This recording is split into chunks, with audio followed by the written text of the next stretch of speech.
All right, good morning, everybody. Welcome back. Let me go ahead and share with you this week and next week's material. So this week, we are doing the final lesson in this unit, which is solving rational equations. So again, kind of like I talked about on Monday, be prepared to use different skills for different problems. It's not like you have, on the test, 12 problems and every single problem requires the same skill. Some problems are going to require different skills than others. So just like I talked about on Monday, just think about all these concepts, everything you've learned throughout all of your math career is in like a toolbox, and depending on what you need to pull out of that toolbox to do the job, think about it like that. So don't think that you have to do the same thing for every single problem. For this week, though, we have our interactive textbook here with the pages and everything we're on. Practice problems. Make sure you're doing these. These will help you out not only on the vocab and concepts and check-in, but also with the test. Extra practice. So when you start prepping for this test, this is a great place to go back in each one of these lessons and maybe do some fresh problems that you haven't seen yet. Vocab and concepts in the check-in are right here. Both of these are due Sunday by 11:59 p.m. And then, of course, for support, you've got the solutions manual. That would be an amazing idea to have open while you're doing these practice problems. And then my video tutorial. For next week is our Unit 4 review and test.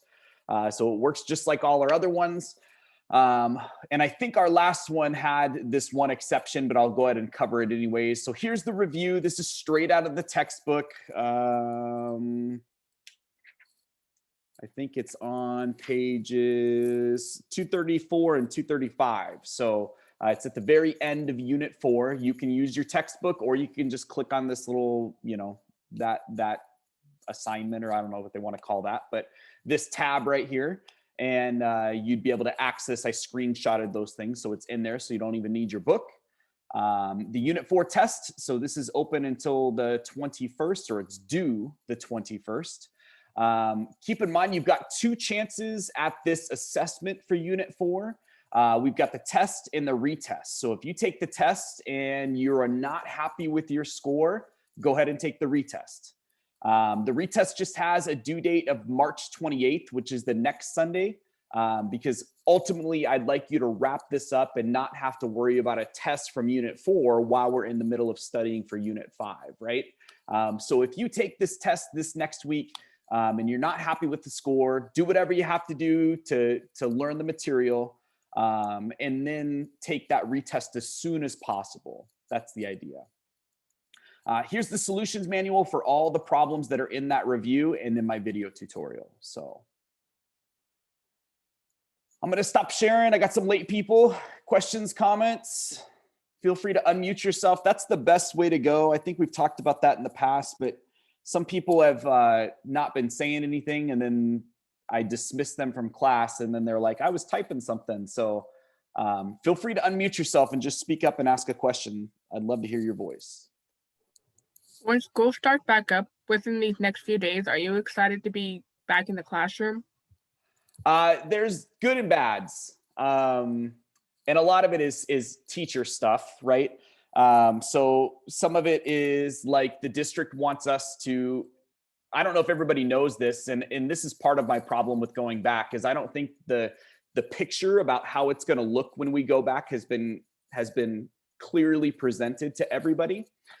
So maybe everybody knows this, or, doesn't matter regardless. Classes are about 80 minutes long now. So, about time and a half or more.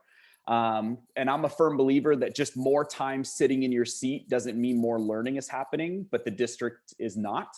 So the district is expecting us to go through at least twice as much material as we're going through now, just because we have the 2 days at 80 minutes. So I'm struggling with that personally, but that's my own problem. So we'll see how that goes. I don't know. But I am excited for things to go back to normal. I am excited to get out of the house and, go back to work and see my coworkers and see everybody in the classes. And it's kind of weird that we're in March and I've never really I've seen like 4 or 5 people's faces, and that's it. So I don't know. Yeah, I am excited. How about you, Noe?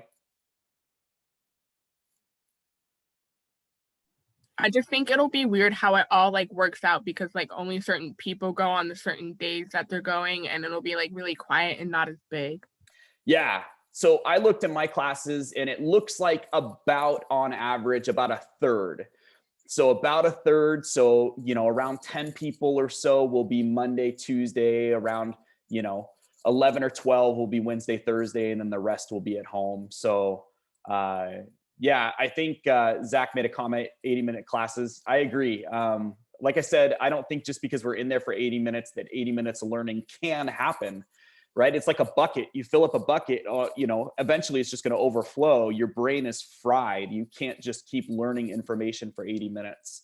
My complaint to the district was we have staff meetings and we have breaks in staff meetings because even adults, it doesn't matter who you are. You can't sit and learn for 80 minutes. It's impossible. So I don't know. Like I said, I'm talking with other teachers. I actually met with a different department yesterday and kind of got an idea of what they're doing, and they're kind of up in arms about it too, and they don't know what they're going to do. Unfortunately, we can't just get up and take a walk, or people just kind of, walk around outside and take a breath because obviously the whole COVID expectations. So I don't know.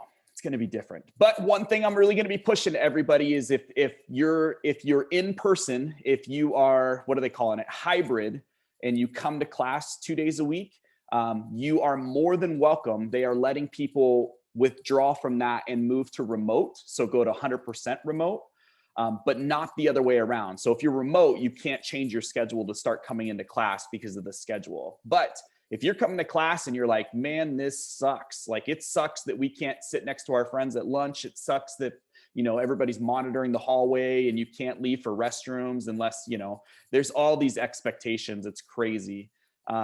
So that's one thing I'll just make sure it's crystal clear with all the students and all the families that if you're unhappy with that, if you feel like you're more stressed being at school, you're more than welcome to withdraw and go back to 100% remote. So.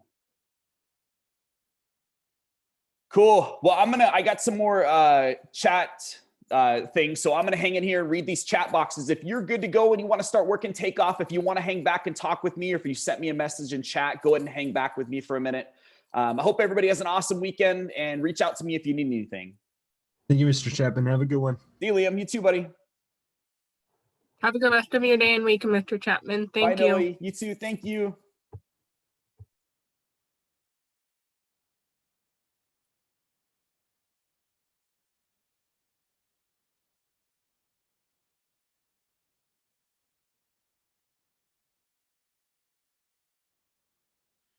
Hey, Jade, can you hang back for a minute after I get everybody else out of here? Yeah. Cool. Thanks, Andre. Oh, he already took off. Nikki, you have any questions?